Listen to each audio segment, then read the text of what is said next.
Bart, one question, but I would love to hear from other people as well. You briefed us a little bit that you started at TU Delft as a water architect, yeah, and that's actually what basically was your practice, and you have been very influential in that piece. Worked with basically the national leaders, a lot of different leading architectural firms. And some of the work basically still reverberates in Europe and actually in the rest of the world. And how has that particular practice led you to now taking on different type of practices, even actually industrial design, but far beyond the architecture? Um, how actually have you been able to transcend so many different practices? Okay, awesome question. Gee, um, yeah, there are so many ways I like to elaborate or answer your I question. briefed you about this question yesterday, so you had a day to think about it. Oh, really? I missed it in that way, didn't it? Well, No, I'm Heiko, only joking. I'm only joking.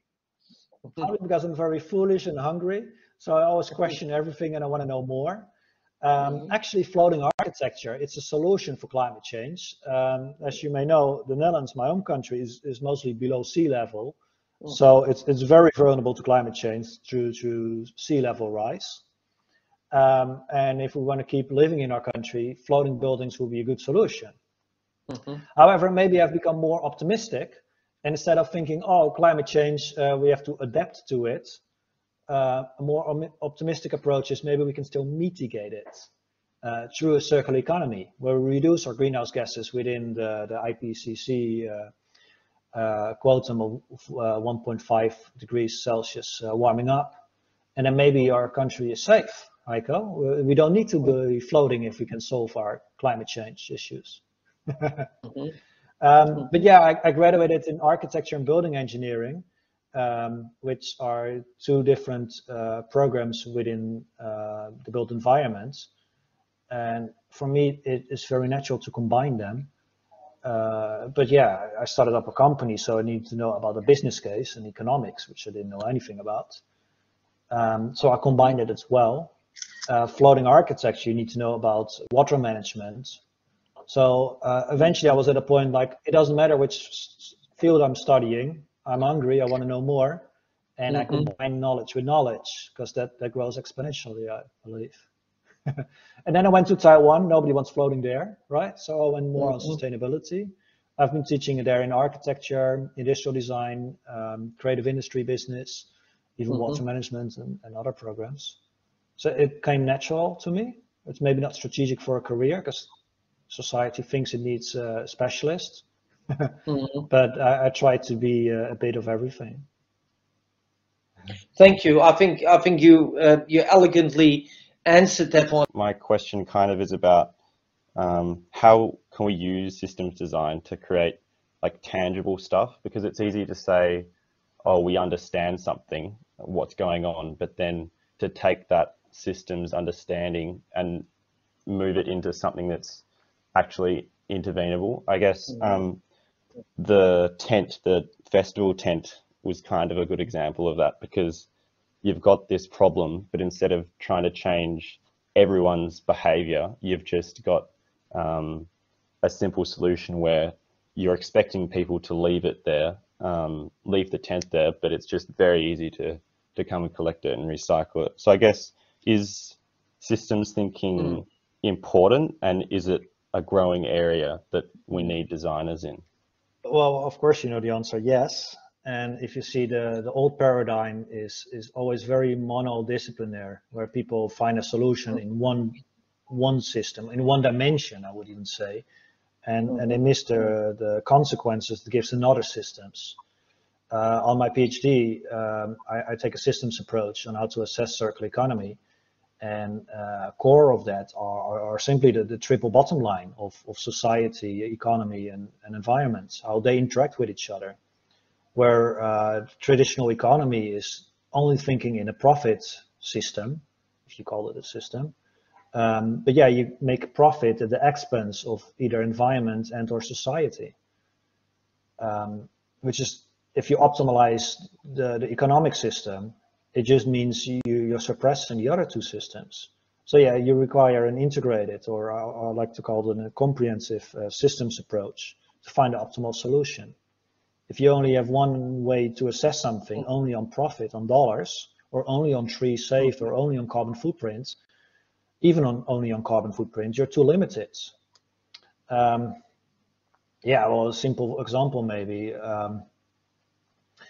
plastic bags are bad, you know, so we should stop using them. So we're going to give everybody a cotton bag, because cotton is not plastic, so it's not an oil product.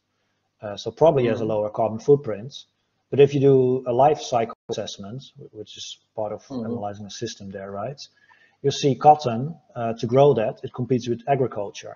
So the moment you're increasing your cotton yields, you're competing with food. And there's not always enough food on this planet for feeding people in this current system. In fact, systems thinking, a cotton bag is heavier than a plastic bag. So the carbon footprint from added on transport exceeds already the footprint of a plastic bag. Now, the other bad thing about plastic is microplastic in the ocean and stuff. So that's another system we have to include there. There are 9 planetary boundaries by the Stockholm Resilience Center, set up by Röckström. This theory on the 9 planetary boundaries. And yeah, climate change is only one of the 9 planetary boundaries for the environment. And then we haven't talked about economic systems and societal systems. So I totally underscribe the need for systems thinking, a systems approach. And in my study, I'm just finding out how complex the system is to include everything and then still to be able to assess it, to say some sensible conclusions from it. Definitely. Cool question, William. Yeah, it's a great question, William. And I also, it dovetails before you joined us, a comment that Annabelle made as well. So I'm really happy that people are resonating to that one, that it is a multidisciplinary approach. These problems are way too big to be solved, something that Erwin also mentioned in his presentation. So there are actually these red threads to the unit, and also actually very much supported by our expert guest speakers coming into the class. Erwin, did you wanted to add something to that? Yes, I would like to thank Bart for his insights. We've never met, unfortunately, but a long time connected on LinkedIn. And Or a fellow Dutchman, I can see on your name. Yes. We are all over the world. I've sailed a lot on big ships, and that's why I would like to relate to you.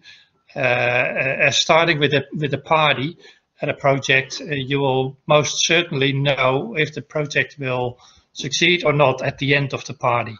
If you see a lot of cross mingling happening, if you see a lot of friendship develop, you know that those projects will succeed. And that's what I always experience with starting in the professional sailing world as well. If we had the opportunity by the owner of the boat to form that team, to form a party and a tight bond for a weeks-long race, that's kind of crucial. You will probably know before you leave the harbor that you're going to win the race. And then that is just replicable at any project. If you have a very diverse, fantastic team at the start that has a lot of disciplines, a lot of people from different countries, you will know that it will work and that it will come to the finish at a fantastic high level. And that's what I've seen in this group develop at all groups at Heiko's class, and that's what we need.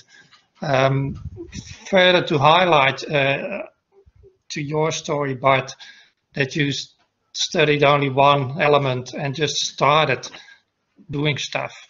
And I was the same. I'm a nerdy electronics engineer and was very passionate about a lot of other things. I just started to learn and work with fantastic people. And fantastic people seem to attract fantastic people all the time. wherever you are, in a plane, in a railway station, online. I get all the time asked to join sessions now on Zoom, and I invite others to join as well. So that's the magic from this pandemic, is really making magic happening. And the core thing that we need to learn to say, please come and help me. I need now some help. And I'm pretty sure Bart and Heiko has done that also over the years. And I hope all the class groups have learned that from these exercises that we've seen grow so to a fantastic level. Thank you, Erwin, and thank you for those very kind comments, which we'll certainly will pick up on as well. But just actually wanted to give some other people in the class actually an opportunity to talk a little bit about their project and how it actually links to some of the comments that Bart basically brought into this class, which is really actually around a systematic way of thinking, and that actually counting, measuring, providing validity actually really leads to a change of an argument, which is so important. We think about actually the canvas as this the framework, but it's basically it's a communication tool. Yeah, and the thing is actually you should not be able to actually start here and then end there. You can actually, with a good business model canvas and a business design enterprise, you should be able to start anywhere and then actually basically using that as a tool of conversation. So it doesn't always have to start with a value proposition, although most people actually start with that. So any other questions? Maybe Sunny or anybody else? Maybe Greg, Kate?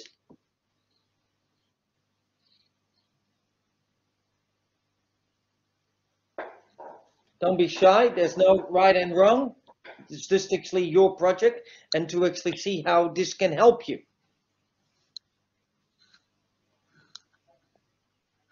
Did anybody learn today for the first time that cows are so bad and understood it and will never eat cows anymore again? Because that's what I tell everybody. If that's one of the takeaways. Definitely not.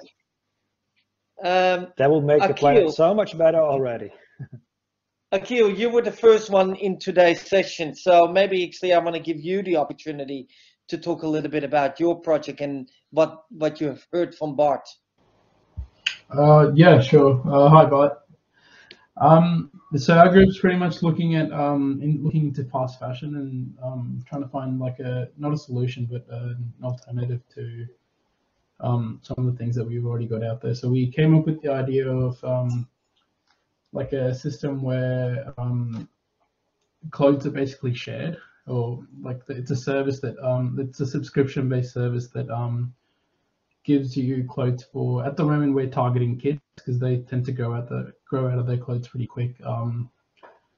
So yeah, that was like the initial idea behind it. So it's a subscription-based system on kids' clothing.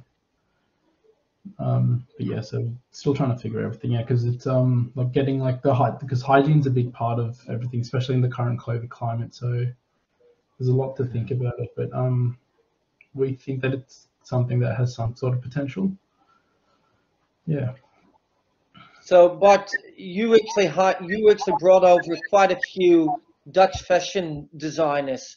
Was there anything actually that, and they of course had a focus on sustainability. Is there anything that you want to comment on that?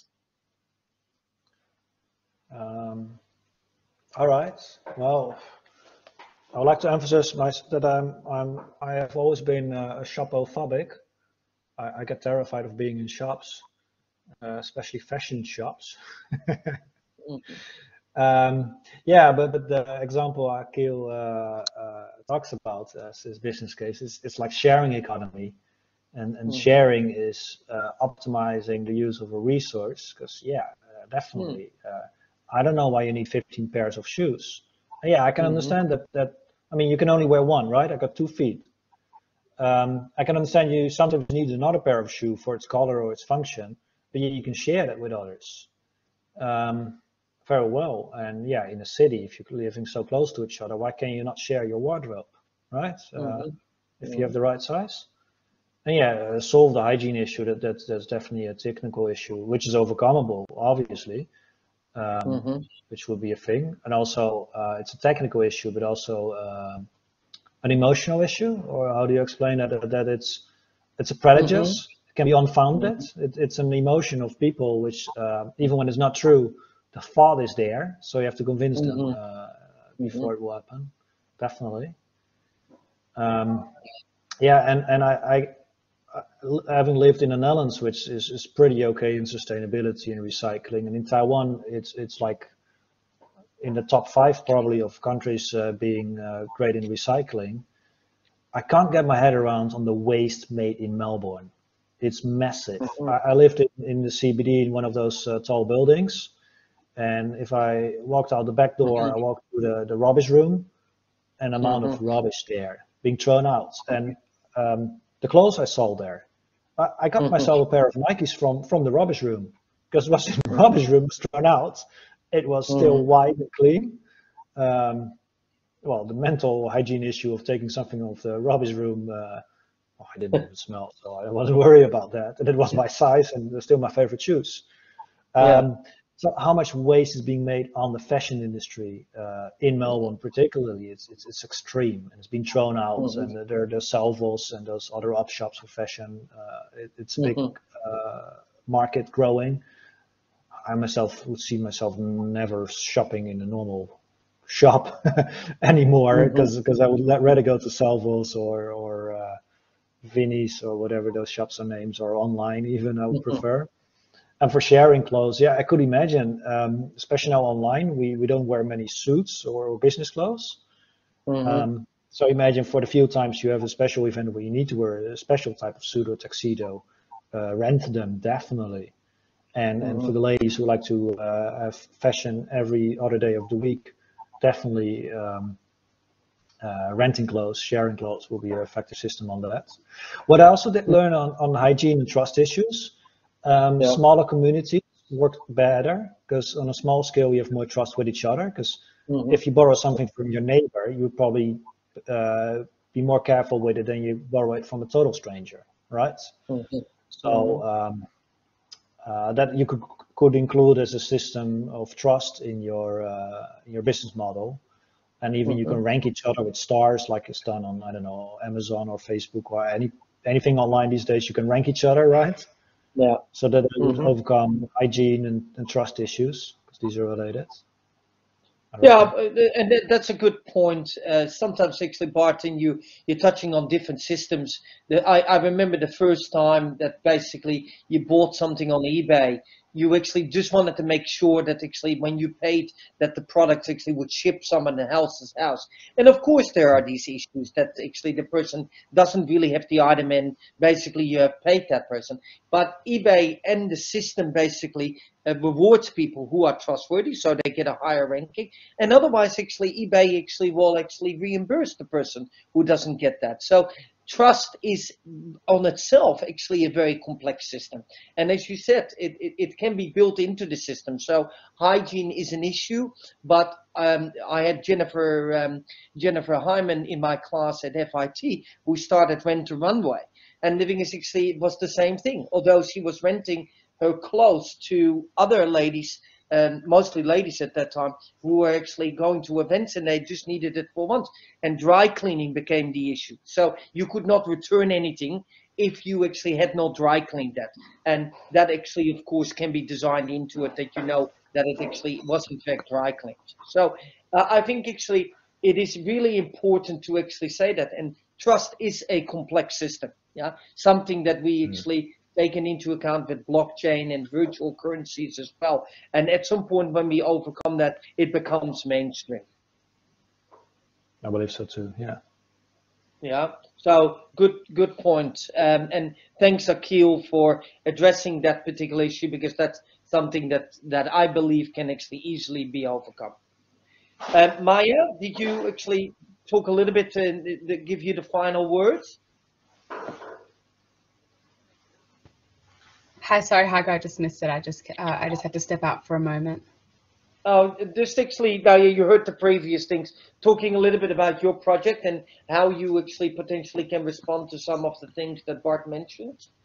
Well, I think our project, especially in the initial stages, had quite a direct line of connection to what Bart was talking about, because we did focus a lot on the environmental aspects of growing population and Melbourne's response to it, as well as since we're focusing on public transportation, obviously we are a society that relies heavily on cars.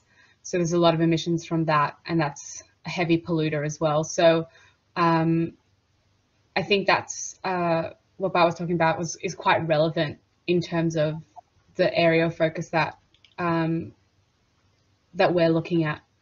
So it's been really great to listen to his presentation. Thanks, Maya. Great, thank you.